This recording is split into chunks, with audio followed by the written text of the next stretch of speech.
What's going on YouTube, Instagram, and Twitter? Bowman1951 back at you. As you can see, we're in the car again. Thanks goes out to Vintage Card Curator. I've got a tiny trip to the nearest card shop today, only 2 minutes away from my place of work in North Providence, Rhode Island. I've been working down here for a few years, and I had no idea the Sports Den was open for business. I've probably passed it hundreds of times and had no idea it was there. I already went to talk to the guy, so hopefully we can get some footage for you after the day of work. Thanks goes out again to VCC. I'm going to link his channel in the description below. If you haven't checked out his channel yet, it is absolutely incredible. He's very new, and he is going to be a rising star on YouTube. I can guarantee it for the sports card world. Excellent editing skills, excellent topics covered, and you're going to absolutely love it. So definitely check that out. All right, let's head to that card shop.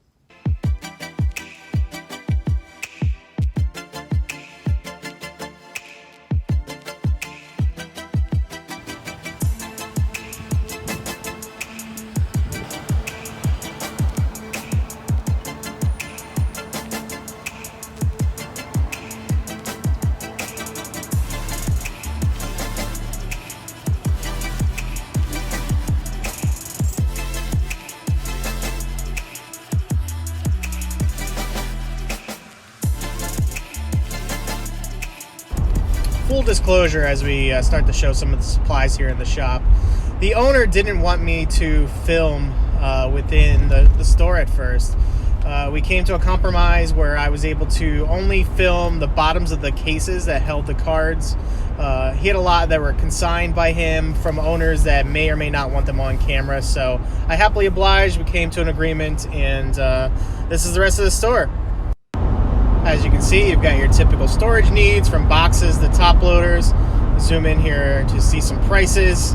And then we're down to the discounted packs. I always like to check these out, see what they've got from the junk era. Hockey, basketball, and you got your football and your Dundras from, what, 87 or 88 there. And obviously some binders. Like, try to sell out of what I have for current stuff to get in. You know, try to get rid of it until the new stuff starts coming out.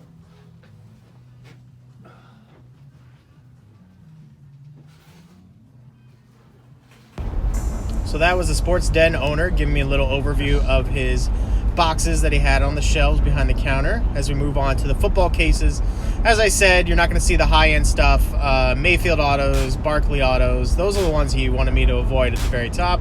But he had a good selection of modern. Everything's got a price on it, which is always a positive point for me. And we'll have some of the vintage coming up here in a second as we finish off the modern.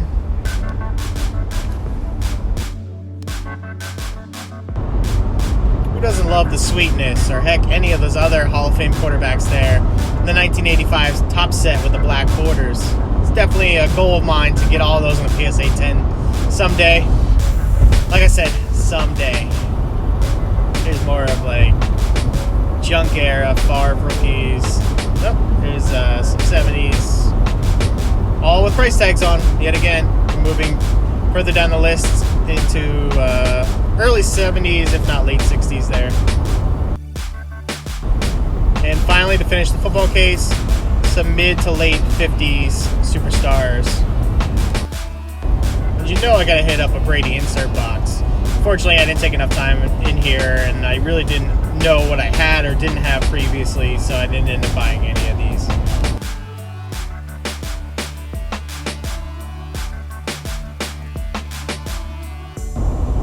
Back over to the hobby box shelves as we pan through. You can see pretty much any product he has, from all the football and basketball there, and the hockey was on the far right. Then some of the decently priced baseball packs. If you stick around to the end of the video, I grabbed something from the shelf here, and I'm going to open it on camera at home. Lots of jumbos all the way down to 2015 tops. And he had a few non-professional sports products, including the WWE, as well as Magic cards, which he said is actually his biggest seller in the store, which is unfortunate for many of these sports card hobby shops that started out as such and have since moved on to children's games. But enough with the Magic. Let's move over to the basketball singles. These were on the back wall next to the supplies.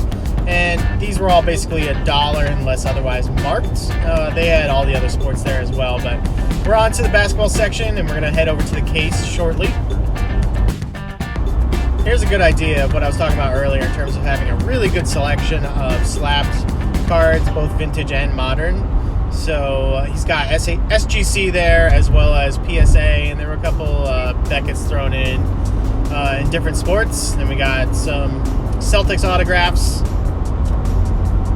And finally, from the showcases themselves, we're moving on to the hockey, which is right next to the basketball. Vintage and modern, you're going to get a lot of Boston Bruins who play maybe an hour from this store. So check this out if you're a hockey fan. Definitely a great selection here. So before we head over to the baseball case, we're going to check out some singles boxes. This one was on the main counter, full of rookies and short prints. So I grabbed a few cards to take home from here, and we're going to see those in a few seconds.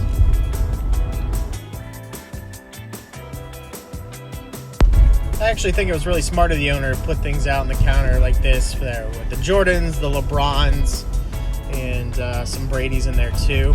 I didn't check out the hockey. This was unfortunately not the best selection of recent rookie cards to go through. So, we grabbed 4 Mahomes rookies. Back over to the singles section, which were sorted alphabetically by player from all sports, which is really nice. Just randomly pulled out some cards here. We're in the John Elways, just to show you what they've got in general. I think, again, these were all $1 unless otherwise marked. I did not purchase anything from these boxes.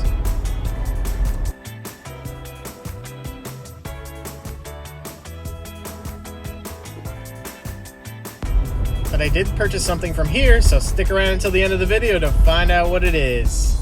Love me some Celtics.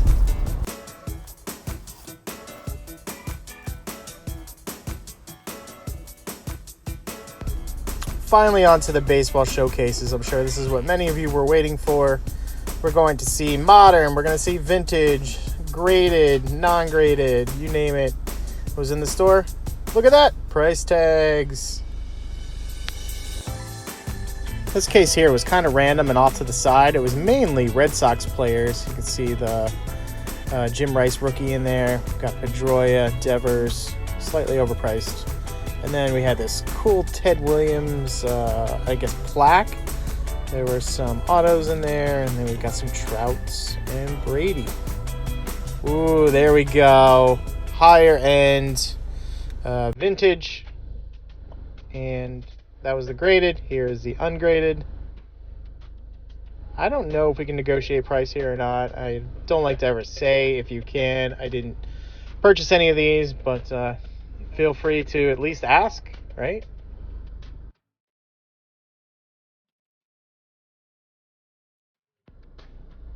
Here's one of my favorite cards. Carl Yastrzemski Rookie, right next to my second favorite card, the Mike Schmidt Rookie. 56 tops, 59 tops, 60 tops, Maris, Ernie Banks rookie. Really great selection.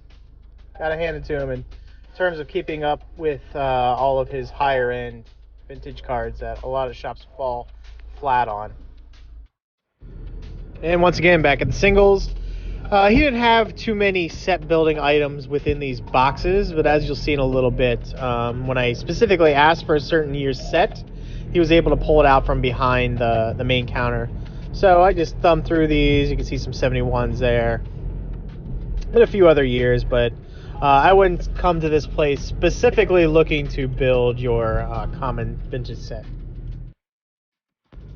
And then not just the commons here, but pretty much anything that you would need in terms of your favorite player, all sorted again by alphabetical. And there's a very wide selection here ranging from many years. So I'm going to show off a few of these cards here. I hate A-Rod. I don't know why I reached for him. It was a recognizable name that I figured I could show off a bunch of the singles here. This is what I was talking about when I asked for some 71 tops. Let's have the owner explain it to me. Somebody bought the first 80 something cards that were in there. Yeah.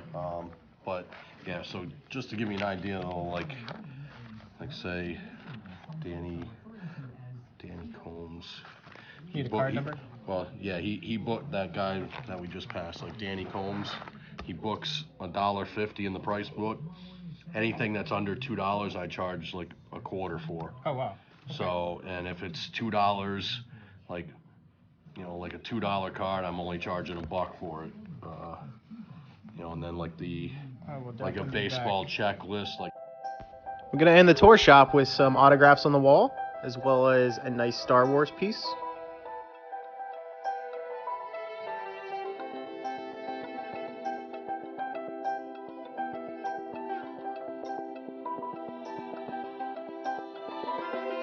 And in my opinion, one of the best items in the store, this 1961 New York Yankees jersey, autographed. And we're back from our little card shop adventure. Shout out again to the Sports Den. I unfortunately did not get the owner's name of the shop. I thought it might be on this card. I didn't really look at it while I was in the store, and I was going to show this later. But there's the information for anybody that might be in the area or have any interest in going to the actual shop. I'm going to go over some of the pickups I have now. So I always like to buy at least a few things. Nothing was crazy here. I got a bunch of singles, these 73s, 74s. These were a quarter a piece. Some I needed for my set building. There was a box of Celtics that were 6 for $1, so I grabbed as many Paul Pierces as I could find in there. And there's those.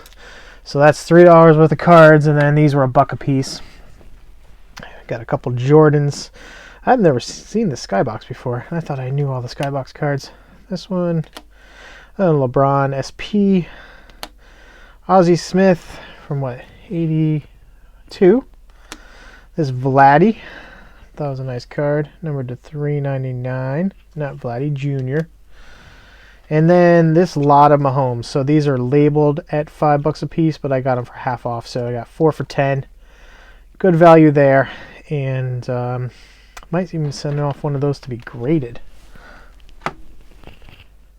And then lastly, I picked up 5 hobby packs of 2018 Topps Update. Everybody loves this rip. It's still the best product of 2018 in my opinion. So we're going to get right into this worst pack. I'm not going to go over every single card here. There's a Glaber base. Looking for Satchel Paige parallel, I guess.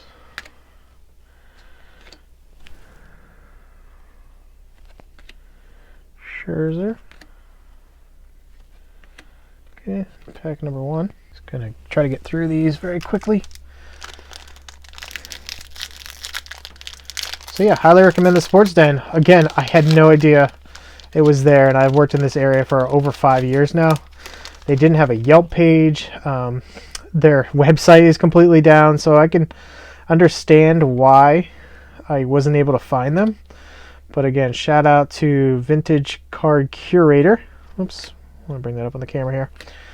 There's a Bryce for he helps me find this card shop. There's an 83, Patrick Corbin, Sal Romano. Okay, moving on to pack 3. I think that's the most difficult thing for hobby shops in general is the marketing strategy. A lot of them have zero marketing budgets other than maybe, having a social media account, whether it be Facebook or Instagram. Instagram's become a pretty big one for a lot of places. Just showing off the cards that people have pulled from the shop. If they have hot packs, who doesn't want to go there and also try their luck at some packs? Some Bregman Home Run Derby. Tim Raines. Another Glaber. Rookie debut. And a Kloba. Let's grab both of these. I emptied out the hobby box. That's why I got 5 packs. They were $2 1/4 a piece. Still a pretty good price in my opinion.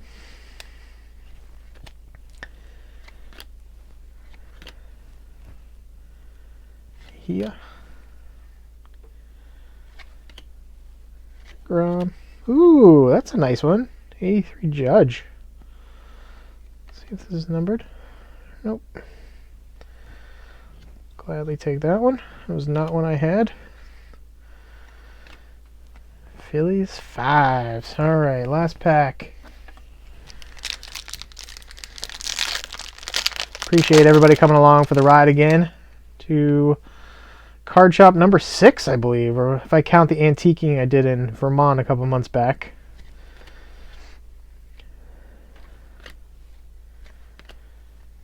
Just about done with the packs. Storybook endings, Mariano Rivera. I don't think I had any numbered parallels in here. Last card of the batch, Tyler Chatwood. Alright, if you liked what you saw, please like and subscribe this video. We'll be heading out to as many card shops around the Northeast as humanly possible. I expect to easily hit up another 20 to 25. I don't care how far they are. We'll head down to New York. We'll head up to northern Maine at some point. We will find them. Talk to you at the next one. Take care.